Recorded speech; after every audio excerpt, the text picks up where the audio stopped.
Coach, just your thoughts on starting the series with the run rule win. It was awesome. I thought Luke Payne gave us a breath of fresh air, first start for us, and just gave us an opportunity. I thought Jack robbing the home run probably let him settle in a little bit, but to give us 4 innings was huge, especially with some guys down for us. And I thought our offense was awesome. Luke saw some traffic there in the second inning, and he seemed really composed despite the back-to-back walks. Yeah, he did a great job. He was able to throw multiple pitches in the zone, and I thought even the umpire had a true zone, so it wasn't like he was giving him anything off the plate. He really had to be in the zone, and he did that. And Charlotte's really good offensively. Same inning, got 2 out hitting, got 6 runs in the second. The approach, and what do you like from their mindset? I like the fact that we had traffic, and Davin got a swing off with 2 outs, bases loaded, triple there, and then we added 3 more after that, and then 2 in the next, and then 4 in the 6th. So to be able to go only 7 innings when your pitching staff hit in full strength is awesome, and I'm proud of our guys.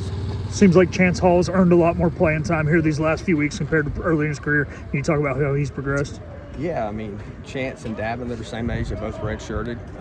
And I told Chance probably 2 months ago, I said, hey, man, if you can be patient, you can, find your way just getting to the games. And then it might not even be this year, but with some guys down, AP had surgery this week, and just other guys being down, he's, moved up the depth chart, and he's worked his tail off for 3 years, and he's a 4.0 student, and he shows up every day and works like he's trying to get better, and he has gotten a ton better.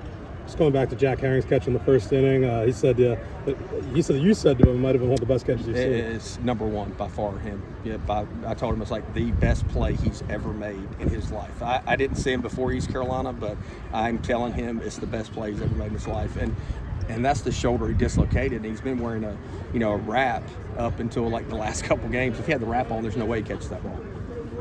We keep talking about Davin Whitaker hitting well over and over and over again. He's also moving around a lot defensively, being a huge option. How huge is he in all these roles? Yeah, Davin Whitaker is a true pirate, and just so proud of him. He is about the right things. He's about the team.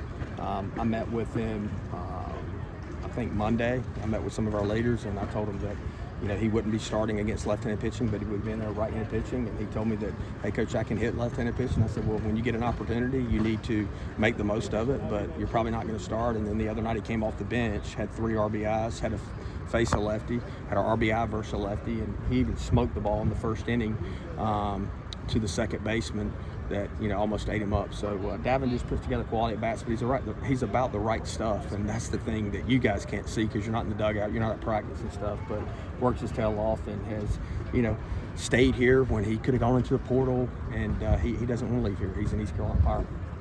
What's going to be the most important thing about trying to get this win? The most important thing is that we're mentally bringing together. That's what I talked to him about their body language, being mentally alert. We made some really good defensive plays at UTSA on Sunday, and you can only make those plays if you're mentally alert. And I thought we played great defense as well tonight. Thank you, guys.